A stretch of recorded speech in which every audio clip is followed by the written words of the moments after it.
Hello students, आज हम लोग पढ़ रहे हैं क्लास 12 एक्सरसाइज 2.1 पढ़ रहे हैं। इसमें क्वेश्चन नंबर आज हम पढ़ेंगे 4th, 5th, 6th और 7th। ये 4 क्वेश्चन इसी वीडियो में पढ़ेंगे। प्रीवियस वीडियो में मैंने इसके प्रीवियस क्वेश्चन पढ़ाए थे, तो उसका लिंक मैंने डिस्क्रिप्शन बॉक्स में दिया हुआ है, आप वहाँ से चेक कर सकते हैं। और मैं आपको बता दूं, अगर आपको ये क्वेश्चंस करने हैं, प्रिंसिपल वैल्यू निकालने हैं, तो आपको एक दो टेबल पता होनी चाहिए। चलो मैं सबसे पहले आपको दो टेबल्स दिखा देता हूँ। फर्स्ट, जहाँ पे इन्वर्स फंक्शन, डोमेन और प्रिंसिपल वैल्यू ऑफ ब्रांच ये दिया हुआ है, जैसे साइन इन्वर्स, कॉस इन्वर्स, ये इन सारी की वैल्यू दी हुई है, इनकी हमारी सारी वैल्यू दी हुई है। ये वैल्यूज़ है कि डोमेन इनके ये होने चाहिए और प्रिंसिपल ये होने चाहिए। मैं एक दो समझा देता हूँ। जैसे डोमेन, साइन इनवर्स का डोमेन -1 और 1 इसके बीच में ही होना चाहिए या यहाँ तक होना चाहिए।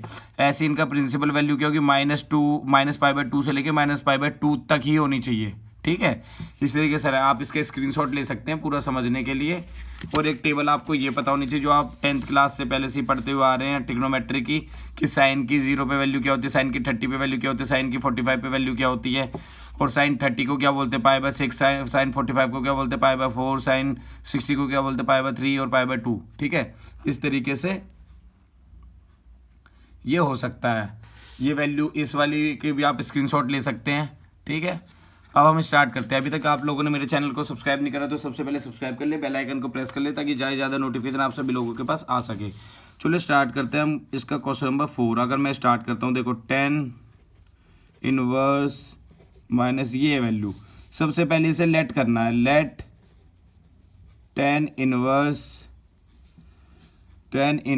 -√3 को इसको पहले y के इक्वल लेट करना है। फिर y के इक्वल लेट करोगे तो देखो क्या करोगे, y इधर आ जाएगा, तो हम इसे लिख सकते हैं, या 10 इनवर्स इधर जाएगा तो क्या हो सकता है, 10y और वैल्यू बचेगी -√3। अब आपको एक चीज़ देखनी है, ये जो मैंने टेबल आपको बताई इसी से पता चलेगा। यहाँ पे आपको देखना है कि 10 की वैल्यू √3 कब आ रही है। 10 की वैल्यू √3 आ रही है यहाँ पर। ये वैल्यू क्या है हमारी, देखो 60 नहीं लेनी यहाँ पे, क्योंकि हमने जो प्रिंसिपल ब्रांच बताई हुई ये बताई है। तो 10 की जो रूट 10 की वैल्यू वो क्या, π/3 है। तो आप यहाँ पे लिख सकते हैं जो है 10 की वैल्यू, देखो आप इसे इस तरीके से लिख सकते हैं कि 10 की वैल्यू क्या है, इस वैल्यू को आप ऐसे भी लिख सकते हैं, -10, देखो माइनस का माइनस रहने दिया, 10, इसकी वैल्यू क्या है, π/3। ठीक है, तो अब हम इस वैल्यू को एक क्या लिख सकते हैं, 10 को यहाँ लिख दूँ मैं, और -π/3 भी लिख सकता हूँ मैं। अब देखो एक और बात, इसे हमें चेक करना है क्या हमारी ये प्रिंसिपल उसके बीच में आ रही है। सबसे पहले इसका वो लिख दो, प्रिंसिपल जो भी इसकी रेंज होती है,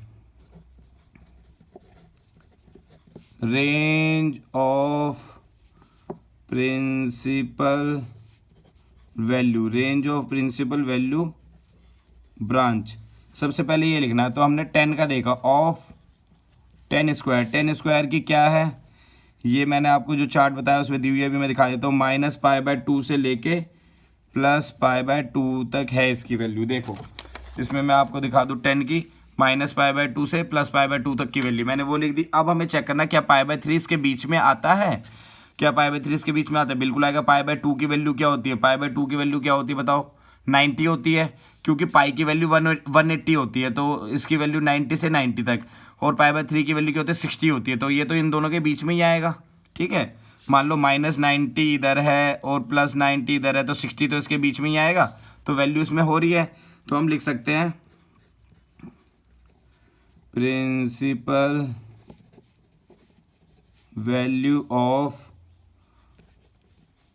10 इनवर्स -√3 इज -π/3। वैल्यू क्या है, -π/3। ठीक है, ये क्वेश्चन खत्म हो गया। अब हम स्टार्ट करते हैं क्वेश्चन इसका 5th। देखो क्वेश्चन 5th से स्टार्ट करा मैंने, कॉस स्क्वायर ये दिया है -1π/2, ये वैल्यू दी हुई है। इसमें अगेन लेट कर लेते हैं, लेट कॉस इनवर्स -π/2 को मैंने y के इक्वल मान लिया, कॉस को एक तरफ ले जाओ y के उधर, तो कॉस y, और यहाँ पे जो वैल्यू बचेगी -π/2 बचेगी।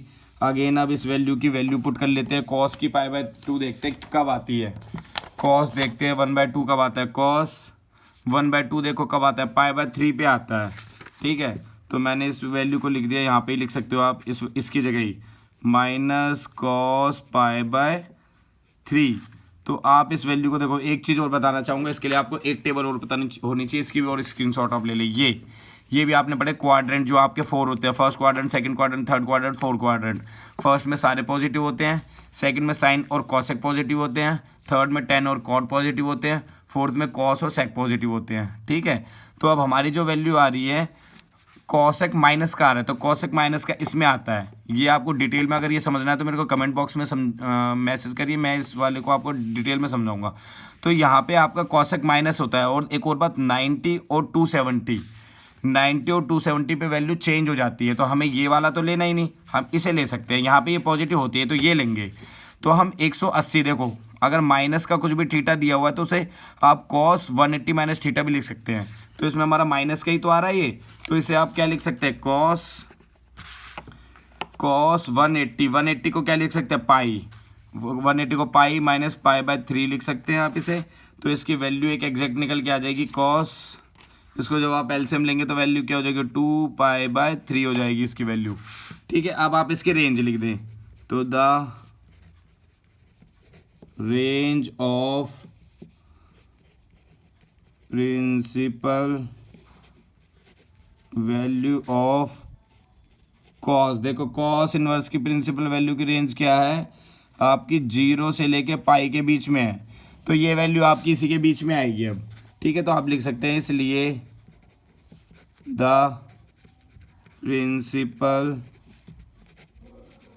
वैल्यू ऑफ कॉस इनवर्स -1/2, इसकी वैल्यू क्या आएगी आपकी, टू पाई बाय 3 आ जाएगी वैल्यू।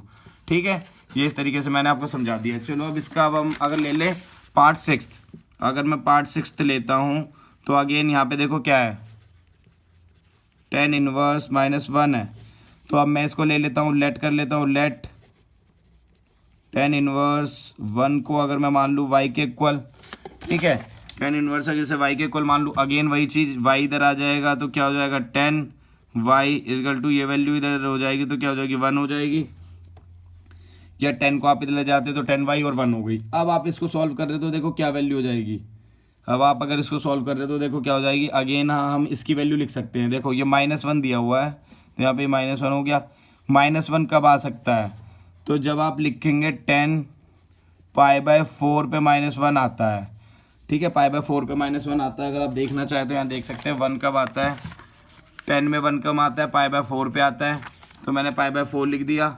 अब अगर आप इसको लिखना चाहें तो आप इसको लिख सकते हैं 10 माइनस पाई बाय 4। ठीक है, और जो ये लास्ट हमने क्वेश्चन करा था ना, इसमें हमें चेंज करने की जरूरत इसलिए पड़ी थी क्योंकि ये पाई बाय 3 उसकी रेंज से है ना बाहर जा रहा था। पाई बाय 3 माइनस का पाई बाय 3 था ना, तो 0 से ही आना चाहिए था, ये रेंज के बाहर जा रहा था, इसलिए हमें पॉजिटिव बनाना पड़ा इसे। ये माइनस का था मतलब 0 से पीछे रह जाता, इसलिए चेंज करा। यहाँ पे हमें कोई चेंज करने की जरूरत नहीं क्योंकि वो उसकी रेंज में ही आ रहा है, क्योंकि इसकी रेंज क्या है, देखो प्रिंसिपल रेंज जो है भाई 10 की क्या है, प्रिंसिपल रेंज 10 की है, -π/2 से लेके π/2 है, ये है इसकी रेंज।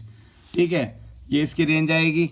तो अब हमारा 10 इसकी क्या हो जाएगी, tan इनवर्स 1 की अगर हमारी आ रही है तो इसकी क्या हो जाएगी रेंज, इसकी हो जाएगी π/4।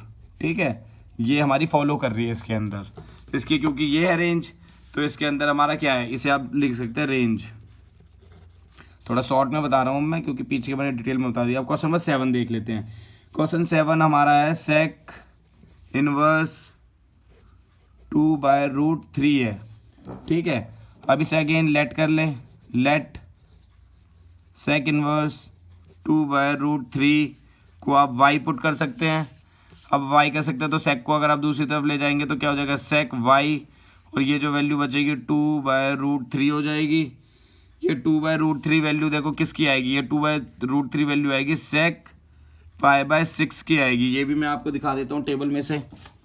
ये देखिए टेबल, ये रही सेक की, ये रही π/6, तो π/6 मैंने पुट कर दी। अब अगेन π/6 आ गई, तो अब इसकी रेंज पुट करनी है। अब हमें इसकी रेंज देखने क्या है। ठीक है, तो range of principal value of sec inverse, इसकी जो प्रिंसिपल वैल्यू की जो रेंज है वो है 0 से लेके पाई तक, बट इसमें से लेस हो जाएगा, पाई/2 नहीं आएगा इसकी रेंज में। बट हमारा क्या आ रहा है, सेक इनवर्स 2/3 की जो रेंज आएगी इज़ क्या कहलाएगी, पाई/6। क्या है ये, हमारी रेंज है, प्रिंसिपल वैल्यू, प्रिंसिपल वैल्यू लिख सकते हैं आप यहाँ पे। ठीक है, ये इसकी रेंज आ गई। रेंज के बाद जो प्रिंसिपल वैल्यू अगर इसकी देखोगे तो ये इसके बीच में ही आएगी, आप चेक करोगे तो इसके बीच में ही आएगी। ठीक है, क्योंकि 30 अगर 6 से 180 को डिवाइड करेंगे 30 आएगा, तो 30 इसके बीच में ही आ रहा है, हमें 90 नहीं लेना। तो यहाँ पे हमारी क्या हो रही है, 30 वैल्यू आ रही है और ये वैल्यू हमारी उसके बीच में ही आ रही है। ठीक है स्टूडेंट्स, तो प्लीज़ मेरे YouTube channel VKS 12th class को लाइक करें, सब्सक्राइब करें, शेयर करें, बेल आइकन को प्रेस कर दें ताकि ज़्यादा से ज़्यादा नोटिफिकेशन आप सभी लोगों के पास टाइम टू टाइम आती रहे। Thank you students.